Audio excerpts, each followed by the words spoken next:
개천에서 용난다라는 속담이 있습니다. 사실 이 현대 사회에서 개천에서 용난다라는 말이 그렇게 쉬운 말은 아닙니다. 쉬운 일은 아닙니다.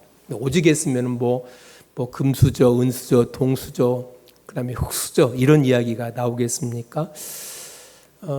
현대 사회도 그런데 고대 사회는 어땠을까? 사실 단편적으로 비교하기는 어렵습니다. 하지만 기회 자체만을 놓고 본다면은 현대 사회보다 아마 고대 사회가 더 어렵지 않았나라는 생각을 갖게 되어집니다. 그러니까 개천에서 용난다라는 이 속담이 지금보다 고대 사회가 더 어려웠다라는 거예요. 오늘 우리가 살펴볼 이 여로보암은 이 고대 사회에서 개천에서 용난 그 대표적인 사람 가운데 한 사람이라고 말씀드릴 수가 있습니다. 그는 가부의 아들로 태어났습니다. 그러니까 지금은 홀로 된 어머니에 의해서 이제 키워서 뭐 훌륭한 사람 되는 경우들이 많이 있잖아요. 하지만 고대 사회에 지금으로부터 거의 3,000년 전에 가부의 아들로 태어났다. 그래서 자라서 뭐 훌륭한 나름대로 그 역할을 감당한다. 이게 쉽지 않았다라는 겁니다. 아무튼 그 어떤 배경 없이 뒷 배경 없이 순수하게 자신의 노력과 능력으로 솔로몬 왕의 눈에 들었고요.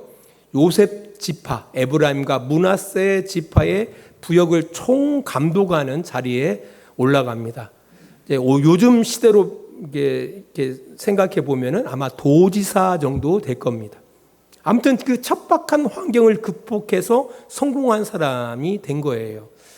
이렇게 성공했으면 자기가 정말 노력해서 얻은 그 자리에 집착할 만하잖아요. 이제 그럼에도 불구하고 이 에브라임은 그 백성들의 그 고통에 눈을 감거나 입을 닫지 않았습니다.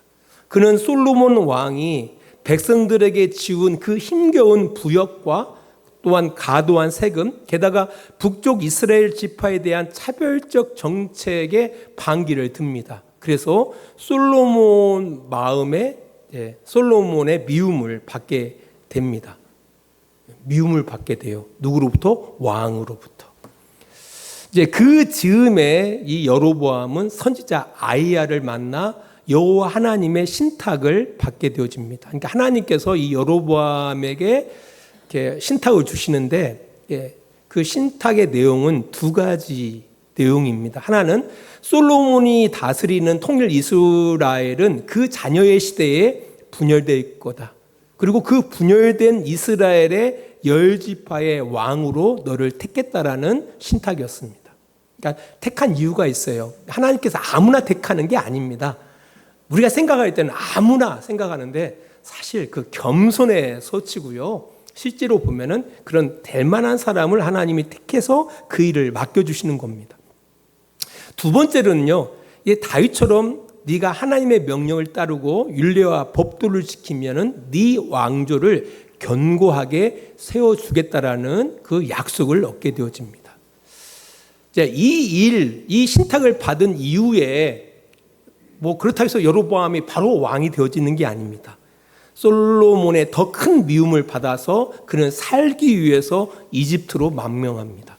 성경에 그 여러 주인공들이 등장하는데 그 주인공들의 삶을 바라보면 하나님이 택하시는 그 순간부터 더 인생이 힘들어집니다. 이게 이상해요. 그죠? 다윗도 그렇잖아요. 그러니까 기름 부음을 받기 이전에 그 다윗은 괜찮았어요, 삶이. 근데 그가 그 이스라엘의 왕으로 기름 부음을 받고 난 이후로부터 누구로부터? 사울로부터 미움을 받고요. 인생이 고달퍼지는 겁니다. 한번 곰곰이 생각해 보세요. 성경의 어떤 인물들도요, 하나님의 선택을 받고 나서 평탄한 삶을 살아간 사람들이 거의 없습니다. 거의 없어요. 오히려 더 큰 미움을 받고 살더라는 겁니다.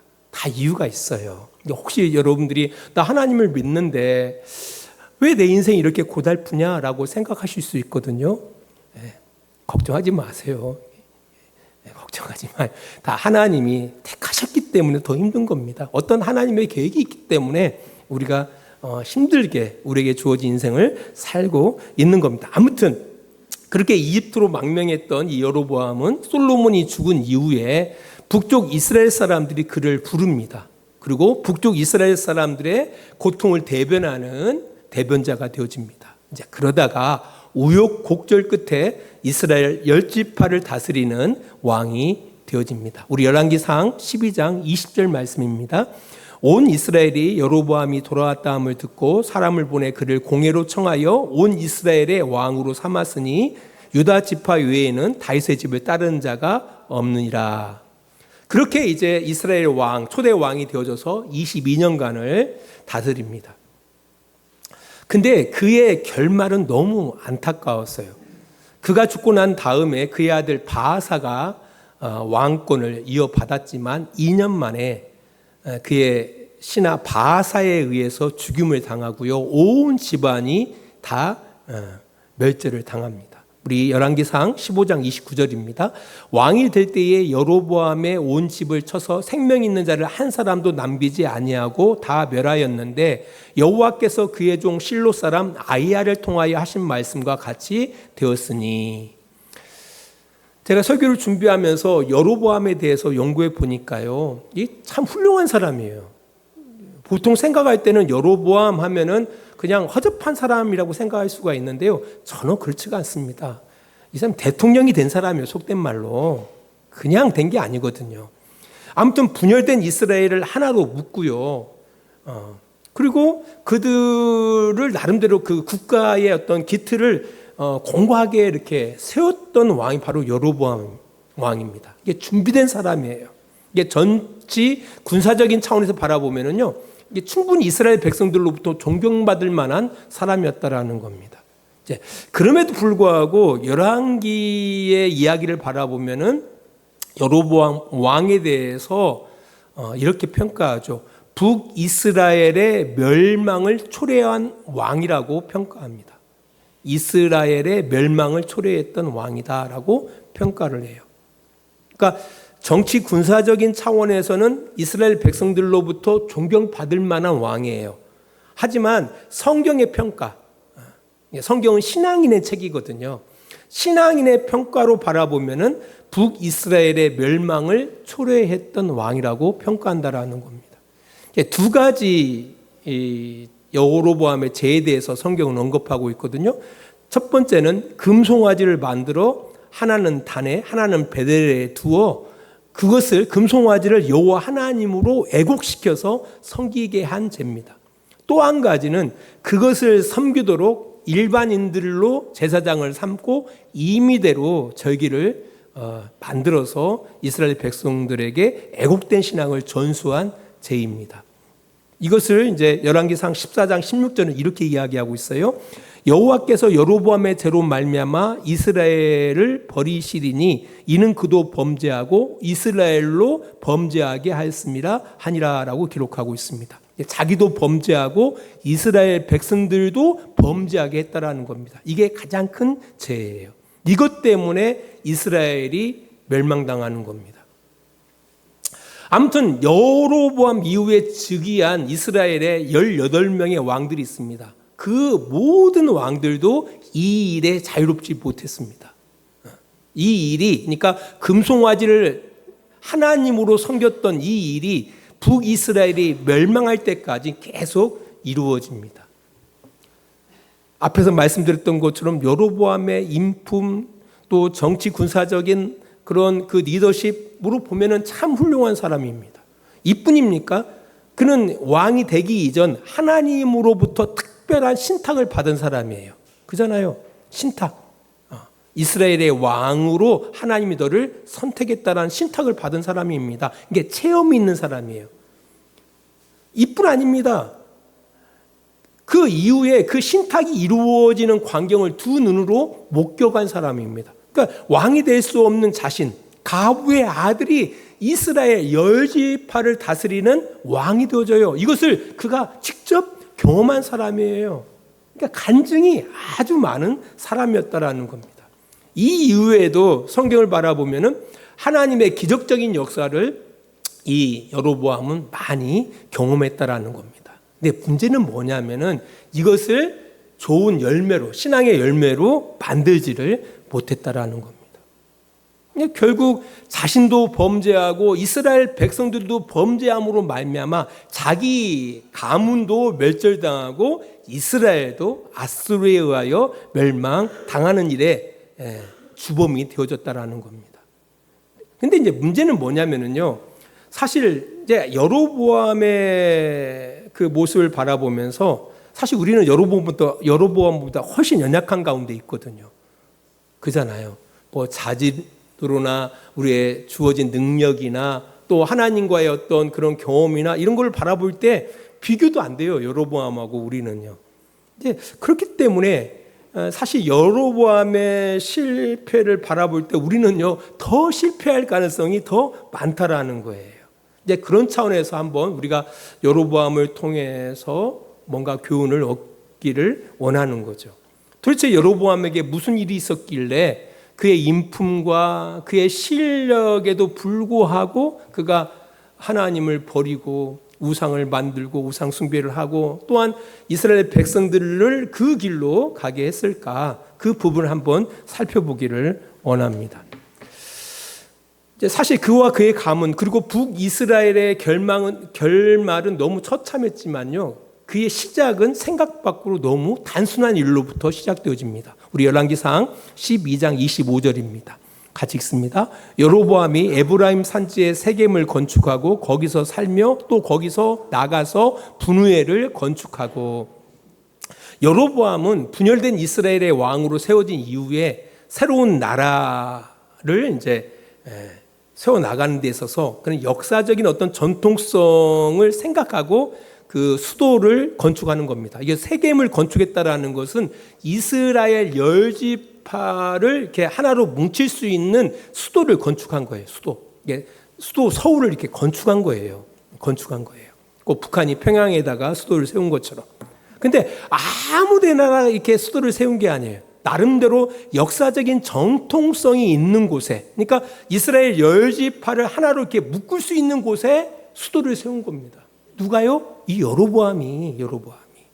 이 세겜이 어떤 곳이냐라고 할 때 아브라함이 하나님으로부터 가나안 땅을 약속받고 처음으로 제단을 쌓은 곳이 바로 세겜이에요.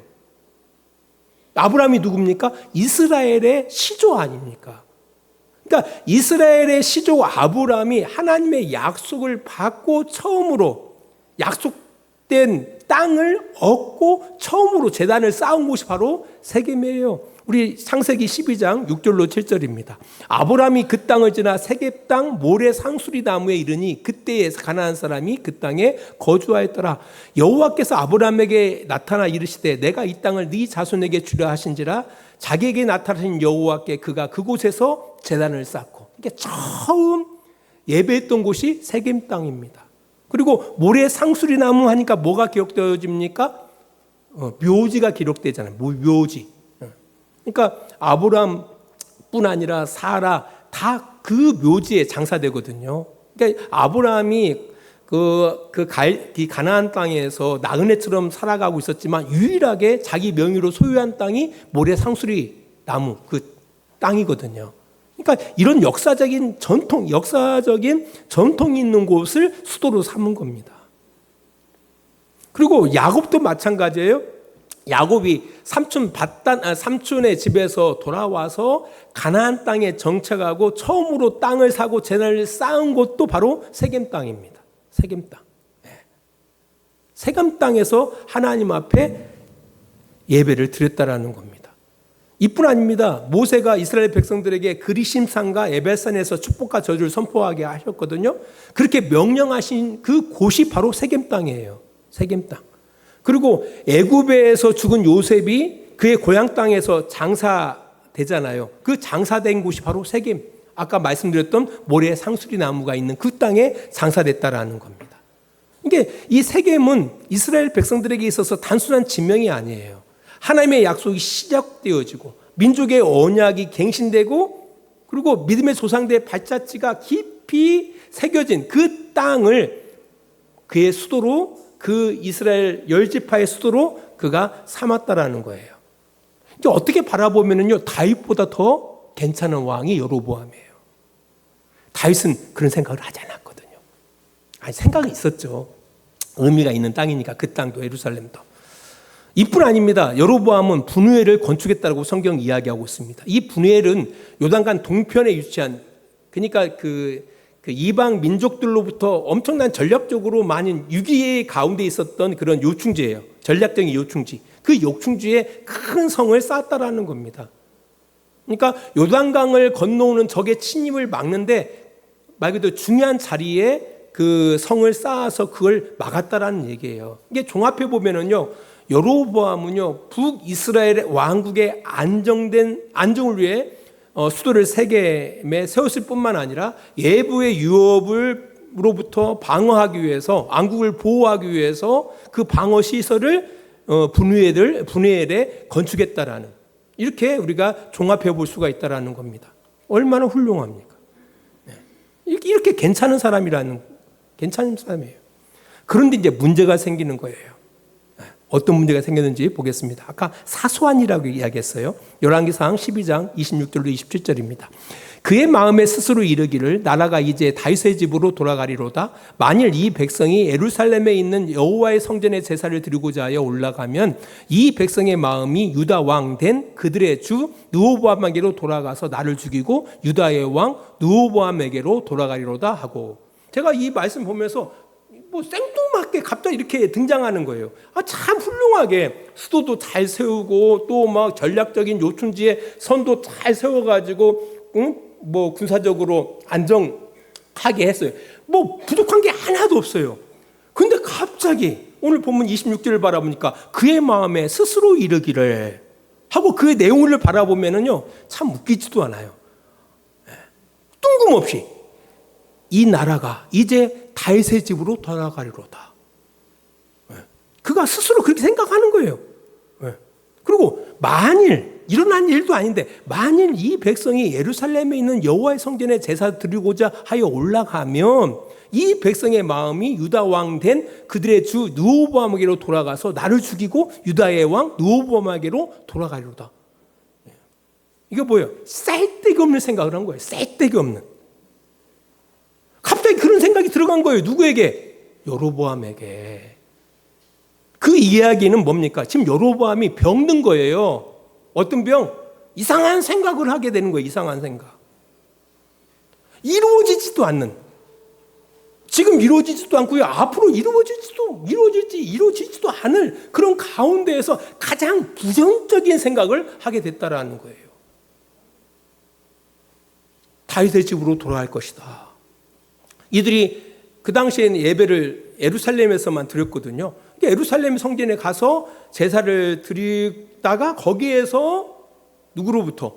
이제 유다 사람들로부터 이렇게 뭔가 이야기를 듣고 자기를 배반할 수 있다라는 거예요. 그래서 배반해서 돌아와서 뭐 할 수 있다? 자기를 해할 수 있다라는 거예요. 오히려 다르게 생각할 수도 있잖아요. 다르게. 아이고 이렇게 안정되고 다 됐으니까 참 감사하다.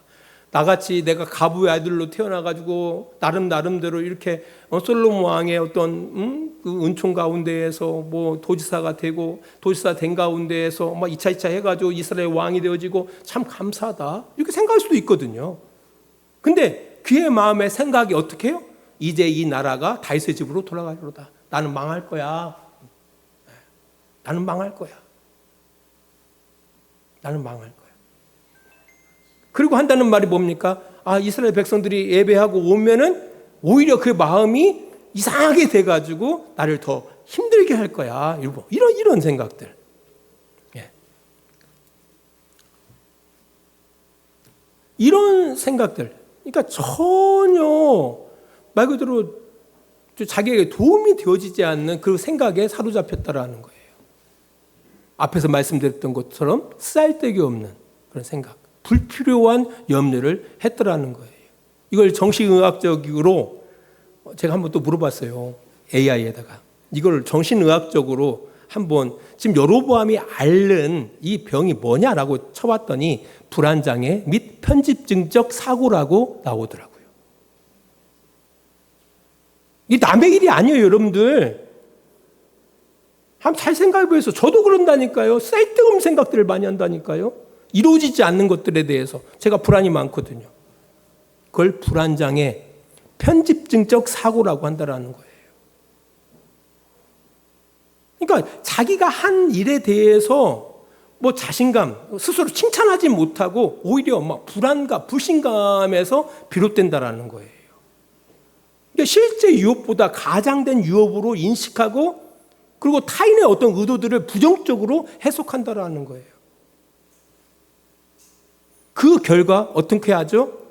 이 여로보암이 신하들을 모아가지고 의논합니다. 의논을 해가지고 뭘 결정합니까? 금송아지 둘을 만들고 하나는 어디에? 단 위에다가 하나는 베델에 둬가지고 이스라엘 백성들로 야 예루살렘에 올라가지 말고 여기도 여호와 하나님이 계시니까 이거 섬겨 이렇게 하자는 거예요. 또한 아무나 제사장을 삼습니다. 그리고 그냥 그 유대인들이 지키는 그 절기와 비슷하게 애국시켜서 절기를 만들어서 이스라엘 백성들로 하여금 그 절기를 지키게 해요. 근데 따라오는 것들이 있습니다. 자기를 위해. 누구를 위해? 여로보암 자신을 위해서 금송아지 만들고 여로보암 자신을 위해서 아무나 제사장을 삼고 여로보암 자신을 위해서 절기를 비슷하게 애국시켜서 그게 숭배하게 하더라는 겁니다. 이게 문제예요. 이 문제로 인해서 결국 여로보암 자신도 망하고요. 그의 가정도 망하고요. 그의 국가도 망하는 거예요. 아니 우리가 충분히 염려할 수 있습니다. 그런 일 염려할 수 있어요. 그 염려 때문에 두려움도 생길 수 있다라는 거예요. 누구나 그럴 수 있다라는 거예요. 안 그런가요?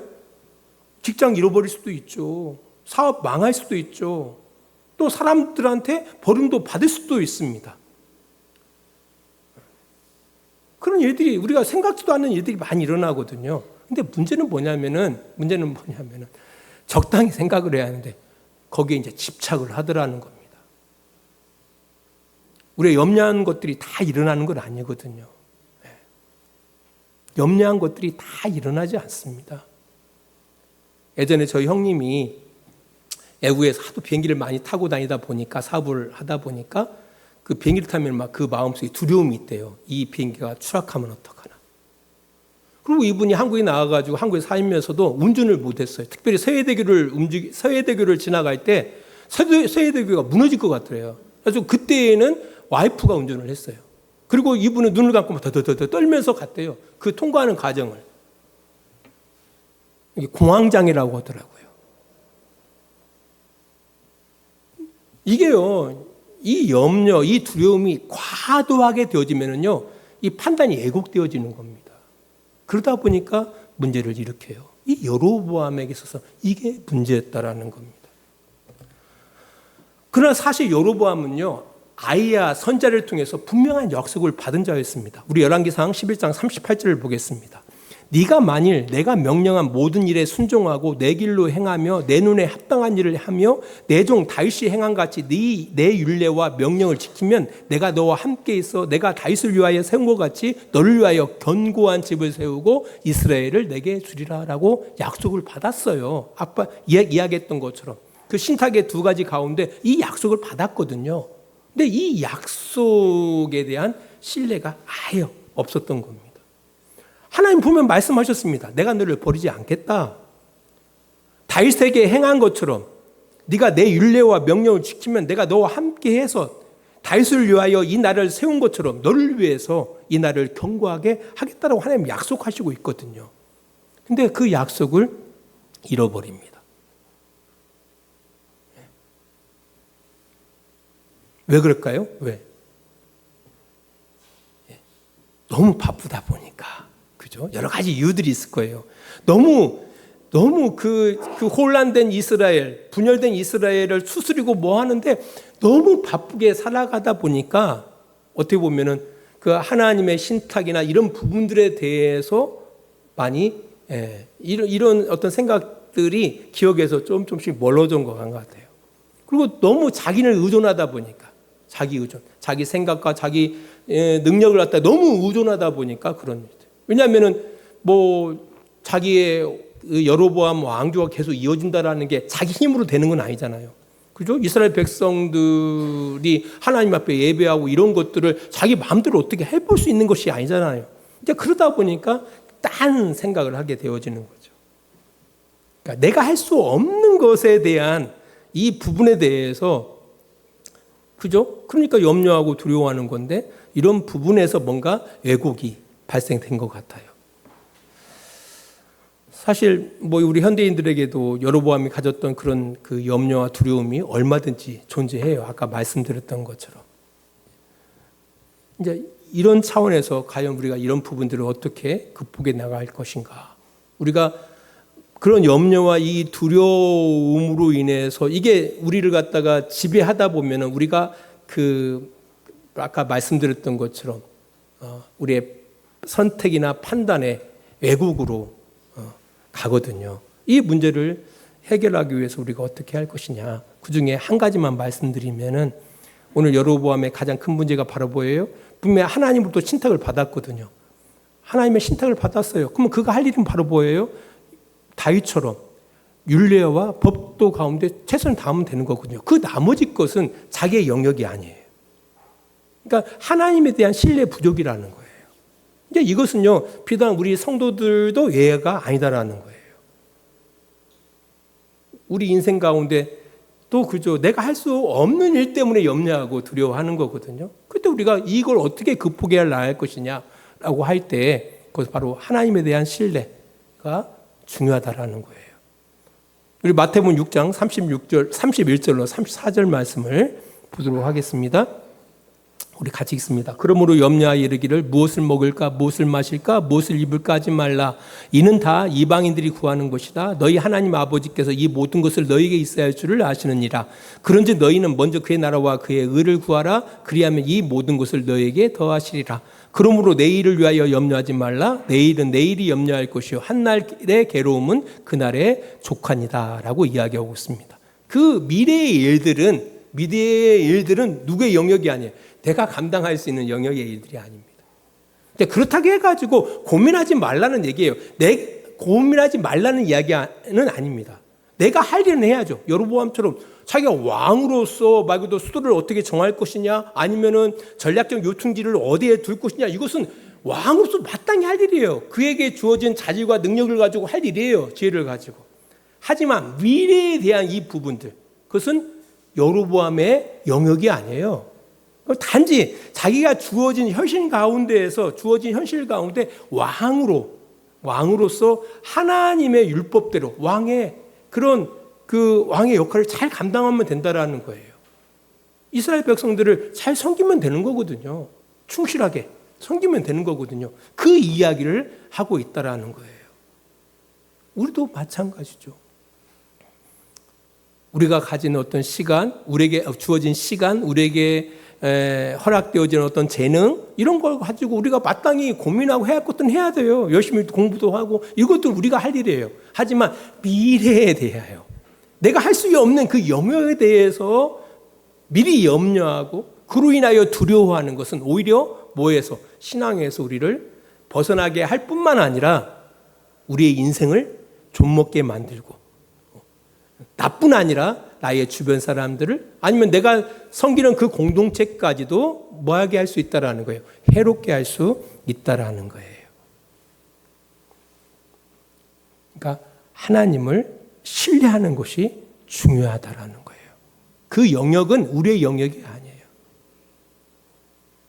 아까 말씀드렸던 거죠. 저도 불안증이 많은 사람인데 지나고 나면 그래요. 참 나도 불안증이 많다. 내 염려도 사소한다. 이런 생각을 갖게 하거든요. 아무튼 34절에 이야기하는 것처럼 내일이 염려예요. 내일이 알아서 해요. 우리에게 주어진 괴로움은 그날로 족하다라는 거예요. 그래서 그것보다 더 중요한 것은 우리의 주어진 현실 가운데 내게 주어진 그 시간, 우리에게 주어진 재능을 가지고 우리가 마땅히 할 일만 제대로 하면 된다라는 거예요. 나머지 것은 하나님이 알아서 하신다라는 거예요. 말씀의 교류를 맺으면서요, 하나님의 말씀을 좀 보면서 우리에게 약속되어진 그 약속을 붙잡는 것이 중요하다. 이게 하나님의 약속. 그죠? 특별히 마태복음 6장에 나와 있는 것. 야, 들풀도 하나님께서 이쁘시고 공중에 나는 새도 먹이시는데 하물며 인간들을, 사람을 향하여 하나님께서 어떻게 하시겠느냐. 이런 어떤 신뢰감이 중요하다라는 거예요. 예, 중요하다. 그리고 현재에 집중하고 과거의 후회나 미래에 걱정하는 것에서 벗어나는 그런 마음의 훈련들이 필요하다라는 거예요. 그런 차원에서 바라볼 때 기도가 중요하다. 기도가. 예, 기도하라. 그렇게 염려되어지고 그 염려가 우리에게 두려움이 되어진다라면은 하나님 앞에 기도해라. 그 에너지를 가지고 하나님 앞에 기도해라. 또 우리의 주변에 좋은 사람들이 있잖아요. 그죠? 신뢰할 수 있는 친구들도 있고 우리 나를 사랑하는 우리 가족들도 있고요. 예, 그런 분들하고 솔직하게 자기의 감정들을 나누고 지지받는 것도 중요하겠죠. 아무튼 이 여로보암의 실패를 통해서 우리의 그가 두려움을 극복하지 못하고, 그죠? 이걸 갖다 이상하게 이 문제를 해결하려다가 결국 자신뿐 아니라 자기의 가족뿐 아니라 이스라엘까지도 그 멸망의 길로 이렇게 인도하지 않았습니까? 이걸 곰곰이 생각해 보시면서 우리 자신을 잘 한번 이렇게 성찰해 보시는 우리 주양교회 성도들이 되시기를 주의 이름으로 축원합니다. 기도하겠습니다. 하나님 아버지 감사합니다. 우리도 여로보암처럼 그런 염려가 있고 그 염려로 인한 두려움들이 우리의 삶을 왜곡시키고 또 왜곡된 판단과 결정으로 인하여 나와 또 내가 속한 그 가족들과 또 공동체의 치명적인 그런 오류들을 일으킬 수가 있습니다. 오늘 여로보암의 삶을 바라보면서 우리가 어떻게 이걸 극복해야 할지를 다시 한번 말씀을 통해서 확인해 보기를 원합니다. 무엇보다도 우리